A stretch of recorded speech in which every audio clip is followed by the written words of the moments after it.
नमस्कार दोस्तों, आप सभी का अपने YouTube चैनल पर स्वागत है।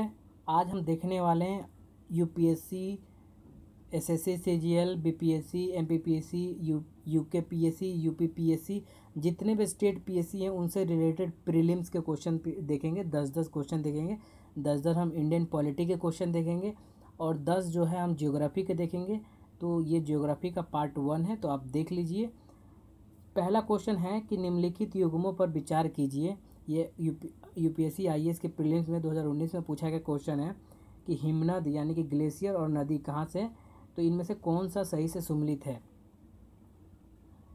तो देखिए, सही से सुमेलित है बंदरपूछ, जो कि हिमनाद है किसका, यमुना का हिमनाद है।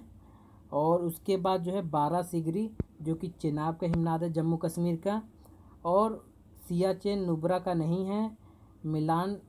मिलाम जो है मंदाकिनी का नहीं है। जेमू जो है मानस नदी का हिमनाद है। तो यानी कि इसका जो करेक्ट आंसर है ए है। चलिए नेक्स्ट क्वेश्चन के ऊपर बढ़ते हैं। मेरे को जितना इसका एक्सप्लेनेशन आएगा मैं आप लोगों को समझाऊंगा और आप लोग बने रहिए वीडियो के साथ। देखिए सेकंड क्वेश्चन, निम्नलिखित में से कौन सा पर्वत श्रृंखला भारत के केवल एक राज्य में फैली है। देखिए सह्याद्री तो ये पूरे डेक्कन रीजन, डेक्कन के नीचे के रीजन केरला तमिलनाडु में फैली है, राइट। अजंता जो कि आप लोगों का महाराष्ट्र में फैला है। सतपुड़ा जो कि छत्तीसगढ़ मध्य प्रदेश का रेंज है। अरावली जो कि आपके कच्छ गुजरात से लेके राजस्थान, उसके बाद दिल्ली हरियाणा के एरिया में जाता है। यानी कि इसका जो करेक्ट आंसर है वो है अजंता, जो कि सिर्फ मद्रास में फैला हुआ है। अजंता एलोरा के जहाँ पर गुफाएं हैं उधर के आसपास नागपुर में ये पहाड़ी का रेंज मिलता है। थर्ड क्वेश्चन देखते हैं, अलकनंदा के साथ वो नदी कौन सी है जिसके संगम पर रुद्रप्रयाग स्थित है। यानी कि रुद्रप्रयाग किस नदी के संगम पर स्थित है।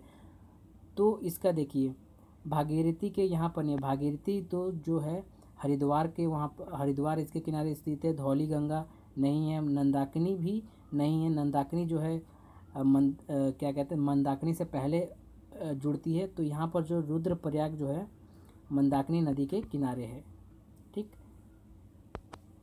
ये एनडीए 2017 में क्वेश्चन पूछा गया है। चौथा जो क्वेश्चन है, निम्नलिखित में से कौन सी नदी गंगा नदी में बाएं से नहीं मिलती। यानी कि ये गंगा नदी है और पूछ रहा है ये दायां हो गया और ये बायां हो गया। देखिए तो जैसे उत्तर प्रदेश में ये नदी हो गई गंगा नदी, बिहार होते हुए निकल गई। तब बोल रहा है कि कौन सी नदी बाएं ओर से नहीं मिलती। तो ये देखिए ये राइट हैंड हो गया, यानी कि राइट हो गया, ये लेफ्ट हो गया, बाएं हो गया, ठीक। तो गोमती नदी आपको पता है कि नेपाल की साइड से आती है, तो जाहिर सी बात है ये नदी इधर से मिलेगी। घाघरा नदी ये भी नेपाल की साइड से आती है, तो गंगा में इस तरीके से मिलती है बिहार के अंदर। कोसी नदी ये भी नेपाल की साइड से आती है और बिहार का सबसे शोक नदी माना जाता है, रूट बदलने वाली, तो ये भी यहाँ पर मिलती है। सोन नदी जो कि कहाँ से आती है, एमपी के रीजन से आती है, तो ये इधर एमपी झारखंड होते हुए एमपी और यूपी के थोड़ा सा एरिया होते हुए इधर दाएं से मिलती है। यानी कि इसका जो करेक्ट आंसर है वो कौन सी नदी है, तो वो सोन नदी है, राइट। फिफ्थ क्वेश्चन देखते हैं, भारत की सर्वाधिक वर्षा मुख्यतः प्राप्त होता है किससे सर्वाधिक वर्षा होता है। तो इसका जो करेक्ट आंसर है दक्षिण पश्चिम, जब मानसून आता है तो सर्वाधिक वर्षा होता है। इन्हीं दिनों में खेती की जाती है। पूर्वी जो इंडिया है, पूर्वी भारत है, उधर के साइड धान की खेती फसल की जाती है, जो इस समय टाइम चल रहा है दक्षिण पश्चिम मानसून का। छठा जो क्वेश्चन है कि उत्तर पूर्व मानसून से किस देश में वर्षा होती है। देखिए उत्तर पूर्व मानसून में किस प्रदेश में वर्षा होती है, तो यहाँ पर हम बताएंगे कि तमिलनाडु में वर्षा होगी। जब उत्तर से पूर्व की ओर मानसून जाता है तो तमिलनाडु में लौटता हुआ मानसून है, तो वर्षा करते हुए अरब सागर में मिल जाता, बे ऑफ बंगाल में मिल जाता है।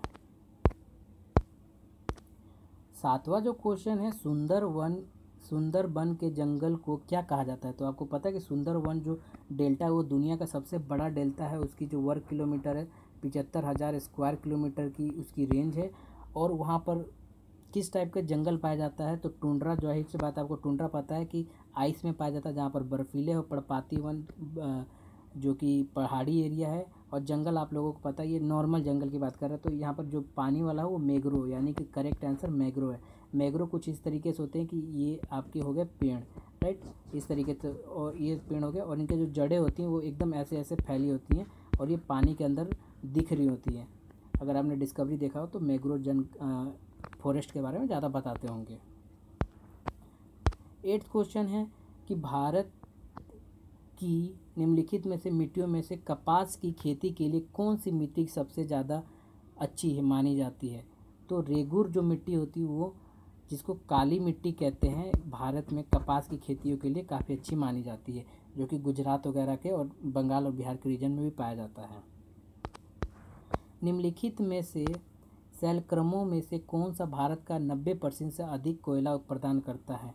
यानी कि इनमें से कौन सा पठार क्रम, अगर आपने ज्योग्राफी का माउंटेन सिस्टम देखा है तो आप लोगों को पता होगा कि इनमें से कौन सा पठार सबसे ज़्यादा कोयला 90% कोयला प्रदान करता है। तो गोंडवाना जो रीजन है, जो छत्तीसगढ़, वेस्ट बंगाल और झारखंड का जो गोंडवाना क्रम है पहाड़ का, वहाँ से सबसे ज़्यादा कोयला मिलता है 90%।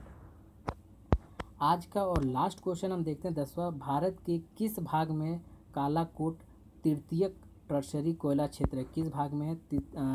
तीसरा नंबर तृतीयक कालाकोट। तो कालाकोट कहाँ पर है?